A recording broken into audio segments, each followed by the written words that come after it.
राज्यात इज्जत घालवत होते, आता परदेशातही इज्जत घालून आले, अशी टीका विरोधकांनी सरकारवर केली आहे।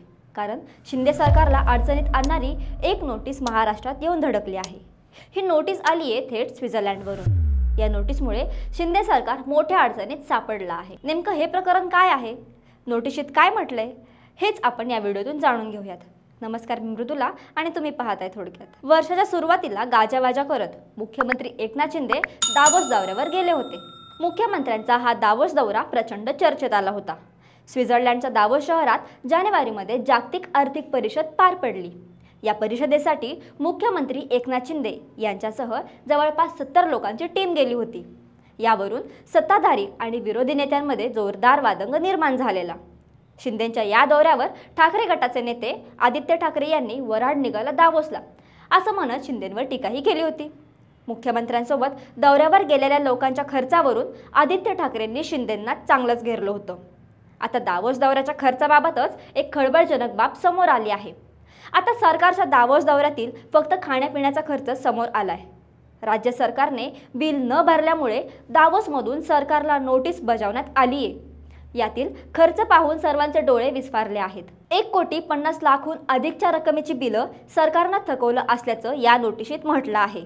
ही नोटीस 28 ऑगस्ट रोजी पाठवण्यात आली आहे। 1,50,64,625 रुपयांची उधारी सरकारनं ठेवल्याचं बोललं जात आहे।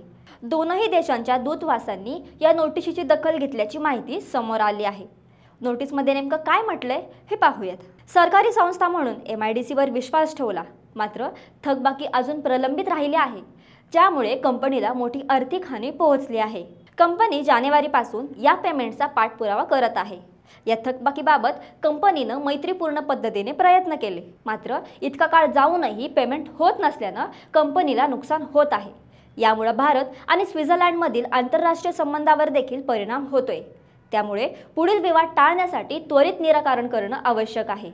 या नोटिशीच्या तारखेपासून 18% व्याजासह एकूण थकबाकी आणि 50,000 रुपयांचं नोटीस शुल्क 15 दिवसाच्या आत भरलं जावं, अन्यथा आम्हाला कायदेशीर कारवाई करावी लागेल, असं कंपनीने नोटीसमध्ये म्हटलंय। शिंदे सरकारला वारंवार सांगून देखील संबंधित कंपनीचं बिल दिलं नाही। सरकारने प्रतिसाद न दिल्याचं कंपनीचं म्हणणं आहे। आता या नोटिसीवरून राज्यात मोठा वाद सुरू झाला। आधीच शिंदे सरकारचा दावोस दौरा वेगवेगळ्या कारणांनी चर्चेत होता। अशात ही नोटीस येऊन धडकल्याने विरोधकांना सरकार विरोधात आयतं कोलीत सापडलं। यावरून विरोधकांनी शिंदे सरकारला घेरलं आहे।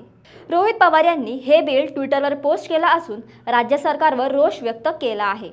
दावोसमध्ये जाऊन महाराष्ट्र सरकार खाऊन पिऊन आले, पण बिलं उधार ठेवून आलेत। आता उधारी देत नाहीत म्हणून तिथल्या कंपनीने राज्य सरकारला नोटीस पाठवली आहे। महाराष्ट्र सरकारच्या अशा दळभद्रीपणामुळे आंतरराष्ट्रीय गुंतवणुकीच्या दृष्टीने महत्त्वपूर्ण असणाऱ्या दावोस समिट सारख्या मंचावर महाराष्ट्राची बदनामी होऊ शकते।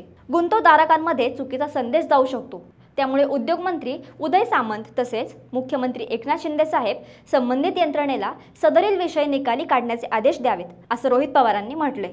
दुसरीकडे नोटीस मिळाल्याचं उद्योगमंत्री उदय सामंत यांनी मान्य केलं।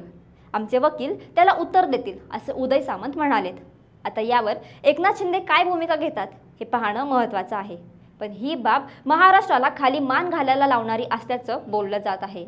याबाबत तुम्हाला काय वाटतं, कमेंटमध्ये आम्हाला नक्की सांगा। हा व्हिडिओ जास्तीत जास्त लोकांपर्यंत पोहोचावा असं वाटत असेल तर खालील लाईकचं बटन दाबायला विसरू नका।